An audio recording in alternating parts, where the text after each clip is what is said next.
19वीं शताब्दी में हुई थी और ब्रिटेन के महारानी जो विक्टोरिया थी, ब्रिटेन की महारानी जो विक्टोरिया थी उनमें प्रारंभ हुई थी। और कहा जाता है उनके क्रोमोसोम में पाए जाने वाले जीन में क्या हो गया था, अप्रभावी म्यूटेशन हो गया था, जिसके कारण ये रोग महारानी विक्टोरिया में ही क्या हुई थी, प्रारंभ हुई थी।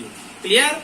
इस साल पूछा गया था ब्रिटेन के कौन से शाही परिवार में पाई जाती है, तो आपको याद रखना है ब्रिटेन के कौन सी शाही परिवार है, महारानी विक्टोरिया की परिवार में पाई जाती है। क्लियर। महारानी विक्टोरिया की कहना चाहिए 2 पुत्री और 1 पुत्र थे, 2 पुत्री और 1 पुत्र थे। 2 पुत्री है, एक का नाम है राजकुमारी प्रिंसेस एलिस और दूसरे का नाम है राजकुमारी प्रिंसेस बिट्राइस। एक का नाम है एलिस और एक का नाम है बिट्राइस। एलिस का विवाह हुई थी स्पेन नामक देश में, बिट्राइस की विवाह हुई थी जर्मनी नामक देश के शाही राजकुमार से। तो ये रोग ब्रिटेन से कहां चली गई, पहले बड़ी पुत्री की सहायता से, एलिस की सहायता से स्पेन, दूसरी पुत्री बिट्राइस की सहायता से कहां पहुंच गई, जर्मनी, और जर्मनी से होते हुए ये कहां पहुंच गई थी, रूस, मतलब पूरे यूरोप में फैल गया। और इनके पुत्र का नाम था लियोपोल्ड, इनके पुत्र का नाम था लियोपोल्ड। इनमें भी कहना चाहिए रोग प्रेजेंट था। तो इनका विवाह कहना चाहिए ब्रिटेन के कोई शाही परिवार में हुआ था। तो ये रोग कहना चाहिए किस परिवार में फैल रही है, केवल शाही परिवार में। तो इस रोग को क्या कहा जाता है, शाही रोग भी कहा जाता है। क्लियर। अब मैं आप लोगों को बताता हूँ, ये पहले हीमोफीलिया का जब खोज हुआ तो बताया जाता था ये केवल एक ही प्रकार का होता है, 2 प्रकार का होता है ये नहीं बताया गया था। लेकिन बाद में कहना चाहिए एक वैज्ञानिक है जिन्होंने कहना चाहिए रिसर्च करके ये बताया कि ये रोग कितने प्रकार का होता है, 2 प्रकार का होता है। एक होता है हीमोफीलिया ए और एक होता है हीमोफीलिया बी। हीमोफीलिया ए, इसमें कहना चाहिए शरीर में एंटी हीमोफिलिक ग्लोब्यूलिन की कमी हो जाती है, एंटी हीमोफिलिक ग्लोब्यूलिन की कमी हो जाती है। और कहना चाहिए फैक्टर 8 में गड़बड़ी के कारण होती है, एंटी हीमोफिलिक ग्लोब्यूलिन की कमी के कारण होती है और फैक्टर 8 में त्रुटि के कारण होता है। क्लियर। हीमोफीलिया बी, ये कहना चाहिए रक्त प्लाज्मा में थ्रोम्बोप्लास्टिन की कमी के कारण होती है, रक्त प्लाज्मा में थ्रोम्बोप्लास्टिन की कमी के कारण होती है। क्लियर। अब आप लोगों को मैं 2-3 क्रॉस करके बताता हूँ, ठीक है, कि ये मेल है और ये फीमेल है, दोनों के बीच विवाह होगा तो आगे आने वाली संतति में कितने % रोगी होंगे, कितने % वाहक होंगे और कितने % नॉर्मल होंगे, इसको मैं आप लोगों को बताता हूँ। क्लियर। अब मैं यहाँ पर आप लोगों को कुछ उदाहरण बताता हूँ, ठीक है, ये आपके पुस्तक में है, उसी के आधार पर मैं ये उदाहरण बता रहा हूँ। तो यहाँ पर आप लोग हीमोफीलिया के अंतर्गत पहला उदाहरण दिया गया है वाहक स्त्री, वाहक स्त्री और पुरुष क्या है, सामान्य है। ठीक है, तो यहाँ पर मैं लिख देता हूँ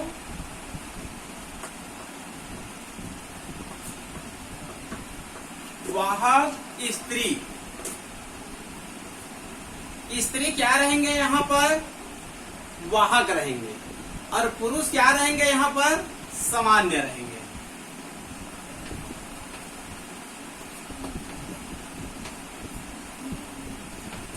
ठीक है जी।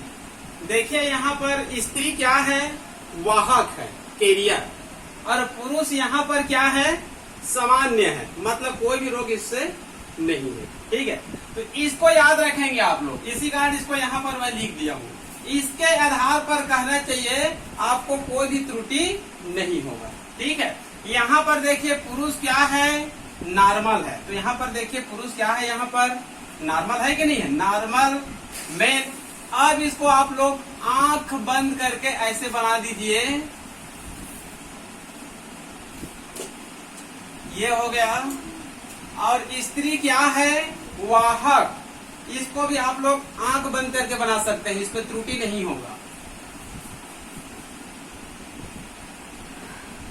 वाहक है तो एक में प्रेजेंट नहीं है, एक में प्रेजेंट है। यदि आप हीमोफीलिया का अध्ययन कर रहे हैं तो H लिखिए।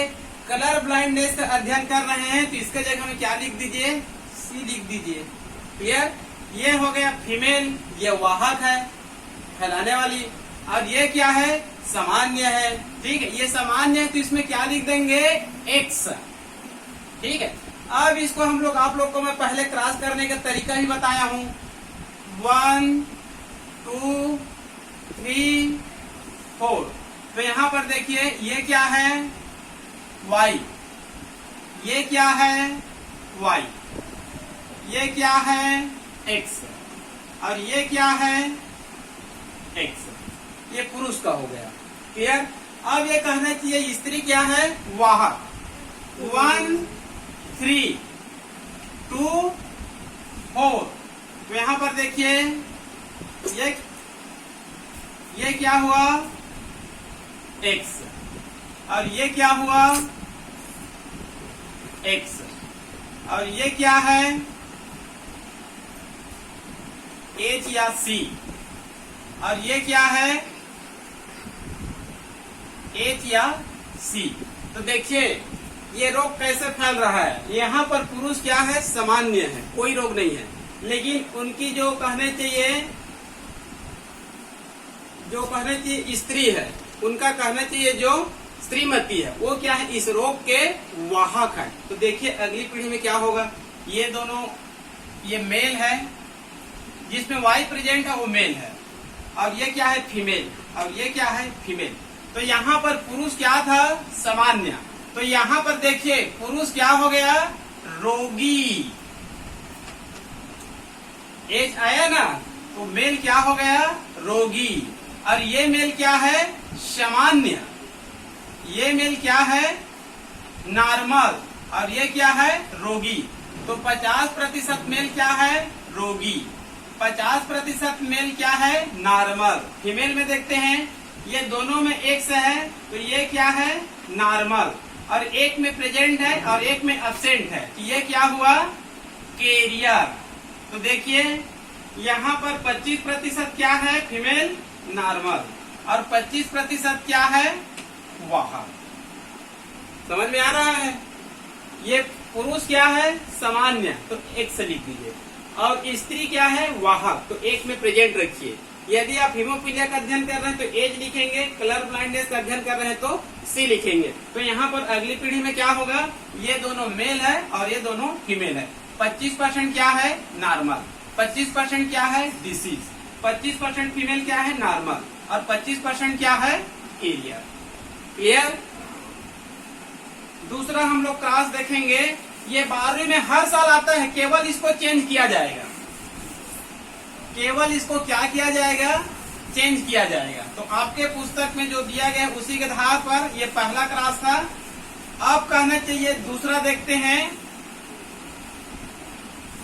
ठीक है, तो कहना चाहिए मान लो दूसरा क्रॉस देखते हैं। यहाँ पर स्त्री को सामान्य ले लेते हैं। स्त्री को क्या ले लेते हैं? सामान्य ले लेते हैं। और पुरुष को क्या ले लेते हैं? रोगी ले लेते हैं। क्या ले लेते हैं? रोगी। तो कहना चाहिए मान लो हीमोफीलिया का अध्ययन कर रहे हैं तो हम लोग हीमोफीलिया लिखेंगे। यदि कलर ब्लाइंडनेस का अध्ययन कर रहे हैं तो कलर ब्लाइंडनेस लिखेंगे। अब देखिए पुरुष यहाँ पर क्या हो गया? रोगी हो गया। पुरुष यहाँ पर क्या हो गया? रोगी हो गया। और स्त्री क्या है? यहाँ पर सामान्य है। तो देखिए ये सामान्य स्त्री को ये हो गया, ठीक है, और ये हो गया। वाई को ऐसे बना दीजिए क्योंकि वाई में ये जीन प्रेजेंट नहीं होती है। तो देखिए इसको नॉर्मल स्त्री, तो दोनों में प्रेजेंट नहीं है। तो दोनों में प्रेजेंट नहीं है तो आंख बंद करके इसमें X लिख दीजिए। ठीक है। अब पुरुष क्या है? हीमोफीलिया से ग्रसित है, मतलब ये क्या है? ये रोगी है। तो यदि आप हीमोफीलिया का अध्ययन कर रहे हैं तो H लिखेंगे, और यदि कलर ब्लाइंडनेस का अध्ययन कर रहे हैं तब क्या लिखेंगे? C लिखेंगे। कि ये मेल है और ये फीमेल है, दोनों कहना चाहिए दंपति है। तो आगे आने वाली पीढ़ी में किस प्रकार से संतान उत्पन्न होंगे उसको देखते हैं। 1 2 3 4, ये हो गया Y और ये हो गया Y और ये हो गया H और ये हो गया H। क्लियर? अब इधर से ले लेते हैं 1 3 2 4, तो ये आ जाएगा X और ये आ जाएगा X और ये आ जाएगा X और ये आ जाएगा X। ये दोनों मेल है और ये दोनों क्या है? फीमेल है। ये Y है। अब कहना चाहिए मेल में देखते हैं, ये मेल में कहना चाहिए, देखिए पहले क्या था, ये रोगी था, लेकिन यहाँ पर कहना चाहिए ये मेल क्या हुआ, यहाँ पर नॉर्मल, ये क्या हो गया? नॉर्मल, और ये भी क्या हो गया? नॉर्मल। तो यहाँ पर मेल 50% क्या हुआ? नॉर्मल। क्लियर? मेल पहले क्या था? रोगी था, लेकिन दूसरी पीढ़ी में उनके संतान में कोई भी मेल रोगी नहीं होते हैं, बल्कि क्या हो जाते हैं? नॉर्मल हो जाते हैं। क्लियर? अब यहाँ पर पुत्री में देखते हैं, पुत्री में देखेंगे एक में प्रेजेंट है, तो एक में प्रेजेंट है तो ये क्या है? ये कैरियर मतलब वाहक। और इसमें भी कहना चाहिए एक में प्रेजेंट है, तो ये भी क्या है? कैरियर। एक में प्रेजेंट और इसमें भी एक में प्रेजेंट, तो ये भी कैरियर, ये भी कैरियर। मतलब फीमेल क्या है यहाँ पर? 50% कैरियर और मेल क्या है? 50% नॉर्मल।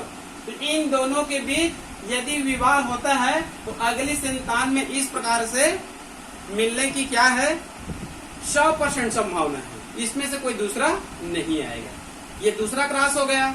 एक तीसरा क्रॉस और बता देता हूं।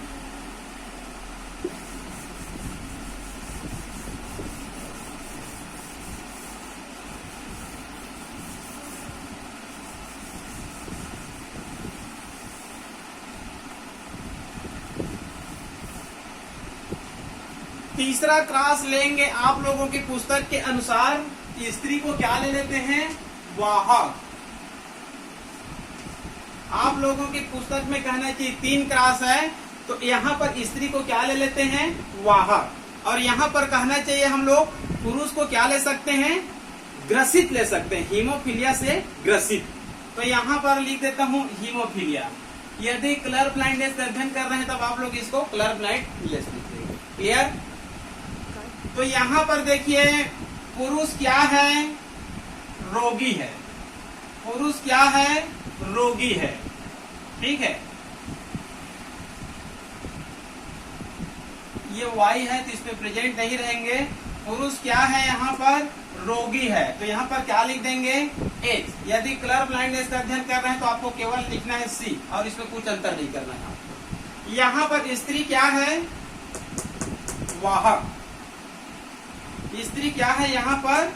वाहक। तो वाहक को देखिए, वाहक है तो एक में प्रेजेंट करेंगे, एक में X रहेगा और एक में क्या रहेगा? H। यदि कलर ब्लाइंडनेस का अध्ययन कर रहे हैं तो C। तो यहाँ पर कहना चाहिए ये दोनों कहना चाहिए दंपत्ति है। इनके अगली आने वाले संतानों का हम लोग स्थिति देखते हैं।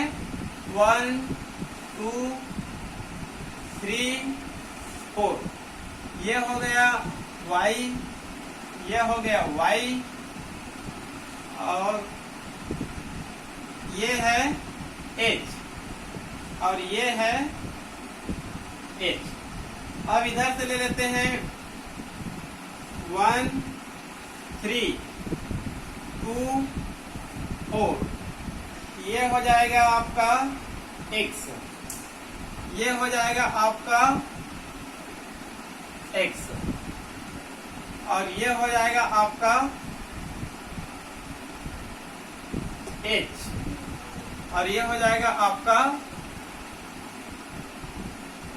H। इसको कलर ब्लाइंडनेस ले रहे हैं तब C लिखेंगे, अन्यथा H लिखेंगे। तो देखिए पुरुष क्या था? रोगी, और फीमेल क्या थी? वाहक। तो इन दोनों के बीच कहना चाहिए विवाह होता है तो अगली पीढ़ी इस प्रकार से आएंगे। ये दोनों क्या है, मेल, और ये दोनों क्या है, फीमेल। तो देखिए ये 25% मेल क्या आया, डिसीज, एच या सी है ना, तो 25% मेल क्या है, रोग, रोगी है, और 25% क्या है, नॉर्मल, 25% नॉर्मल, 25% रोगी। फीमेल में देखते हैं 25% क्या है, कैरियर, एक में प्रेजेंट है तो 25% क्या है, कैरियर, और 25% क्या है, ये भी रोगी है। ये रेयर केस है, ये क्या है, ये रेयर केस है। देखिए इसमें भी प्रेजेंट और इसमें भी प्रेजेंट। आप लोग को पहले बताया था फीमेल में 3 पोजीशन होता है, नॉर्मल, कैरियर, डिसीज। ये कैरियर है, जब दोनों में, सॉरी ये रेयर केस है, जब दोनों में प्रेजेंट होती है तब इसको रोगी बोलेंगे। आप लोगों को मैं पढ़ाते समय शुरू में ये कहा था, ये हमेशा पुरुषों में होती है, फीमेल में नहीं होती है। और फीमेल हमेशा क्या कार्य करती है, एक पीढ़ी से दूसरे पीढ़ी में फैलाने का कार्य करती है, लेकिन कभी कभार रेयर केस में इसमें हो सकती है। तो रेयर केस में होंगे तो दोनों में प्रेजेंट रहेंगे। तो देखिए यहाँ पर इसमें भी प्रेजेंट है और इसमें भी प्रेजेंट है। तो 25% कैरियर, 25% रोगी, मेल में 25% नॉर्मल और 25% डिसीज। तो ये आप लोगों को जो क्रॉस बताए हीमोफीलिया का, आपको कलर ब्लाइंडनेस में कोई चेंजेस नहीं करना है, केवल आपको एज के जगह में क्या लिखना है, सी लिखना है, बाकी तीनों का क्रॉस वही रहेगा। क्लियर? तो कलर ब्लाइंडनेस और हीमोफीलिया, इसका कोई भी क्रॉस आए आप लोग इसको याद रखेंगे, फिर कभी भी गलती नहीं होगा। ठीक है, इसको फिर से जल्दी से बताता हूं मैं। ये क्या है, फीमेल, 3 पोजीशन याद रखेंगे, नॉर्मल, कैरियर, डिसीज। नॉर्मल है तो दोनों में प्रेजेंट नहीं है, वाहक है तो आपको एक में प्रेजेंट करना है, एच या सी। यदि रोगी है रेयर केस में तो दोनों में एच एच या दोनों में सी सी। मेल में याद रखेंगे 2, क्योंकि इसमें वाई क्रोमोसोम में जीन नहीं पाई जाती है, सेक्स लिंकेड जीन उसमें नहीं पाई जाती है। तो इसमें याद रखेंगे मेल कहना चाहिए, यदि नॉर्मल है तो इसमें एक से लिखेंगे, प्रेजेंट नहीं है। यदि फीमेल क्या है, रोगी है, सॉरी मेल क्या है, रोगी है, तो उसमें एच लिखेंगे या फिर सी लिखेंगे। मतलब इसमें वाहक आप नहीं पाए जाएंगे, या तो नॉर्मल पाए जाएंगे या फिर रोगी। क्लियर? ये हो गया आप लोगों का sex linked inheritance. Sex linked inheritance, इसको क्रिस क्रॉस इनहेरिटेंस भी कहा जाता है, क्योंकि ये कैसे फैलती है, पिता पुत्री पुत्र, पिता पुत्री पुत्र। तो पहले के वैज्ञानिक ये मानते थे सेक्स क्रोमोसोम में सेक्स निर्धारण करने वाले जीन पाई जाती है। बाद के वैज्ञानिकों ने यह बताया कि उसमें सेक्स निर्धारण करने वाले जीन ही नहीं पाई जाती है, दूसरा जीन भी पाई जाती है, इसको सेक्स लिंकेड जीन। और इसमें पाए जाने वाले करेक्टर को क्या बोलेंगे हम लोग, सेक्स लिंकेड करेक्टर। और ये लक्षण, ये करेक्टर एक पीढ़ी से दूसरे पीढ़ी, दूसरे पीढ़ी में तीसरे पीढ़ी में लगातार ट्रांसफर हो रही है, तब इसको हम लोग क्या बोलेंगे, सेक्स लिंकेड इनहेरिटेंस। इसका 2 उदाहरण है आपके पुस्तक में, एक है हीमोफीलिया, इसको शाही रोग कहा जाता है। ये ब्रिटेन के महारानी परिवार से कहना चाहिए फैली हुई पूरे यूरोप में, लगभग ये भारत में नहीं पाई जाती है। और कलर ब्लाइंडनेस, इसमें व्यक्ति कहना चाहिए लाल और हरा रंग में भेद नहीं कर पाता है। इसी कारण आप लोग ध्यान दिए होंगे, कोई भी मेल या फीमेल जब अपना कहना चाहिए ड्राइविंग लाइसेंस बनवाने जाते थे आरटीओ ऑफिस में, तो वहां पर एक फॉर्म देते हैं, तो उसमें डॉक्टर का कहना चाहिए कलर ब्लाइंडनेस रोग का एक सर्टिफिकेट ले जाना पड़ता है, तभी आपका ड्राइविंग लाइसेंस बनेगा। तो डॉक्टर उसमें लिख कर देता है कि इसको कलर ब्लाइंडनेस नामक रोग नहीं है। जो कहना चाहिए इस रोग से ग्रसित रहेगा वो व्यक्ति लाल और हरा रंग में भेद नहीं कर पाता है। तो कलर ब्लाइंडनेस नामक रोग से ग्रसित व्यक्ति का कहना चाहिए ड्राइविंग लाइसेंस नहीं बन पाता है। क्लियर? उसके बाद हम अध्ययन करेंगे हमारे शरीर में बहुत सारे क्या होती है, genetic disorder. Genetic disorder in human, मानव में पाए जाने वाले आनुवांशिक विकारों का अध्ययन करेंगे। एक आनुवांशिक विकार नहीं पाई जाती है हमारे शरीर में, कहना चाहिए 50 से अधिक जेनेटिक डिसऑर्डर पाई जाती है। मतलब आनुवांशिक रोगों की कहना चाहिए एक लंबी क्या है, फहरिस्त है। इनमें से कुछ का हम लोग यहाँ पर अध्ययन करेंगे। क्लियर?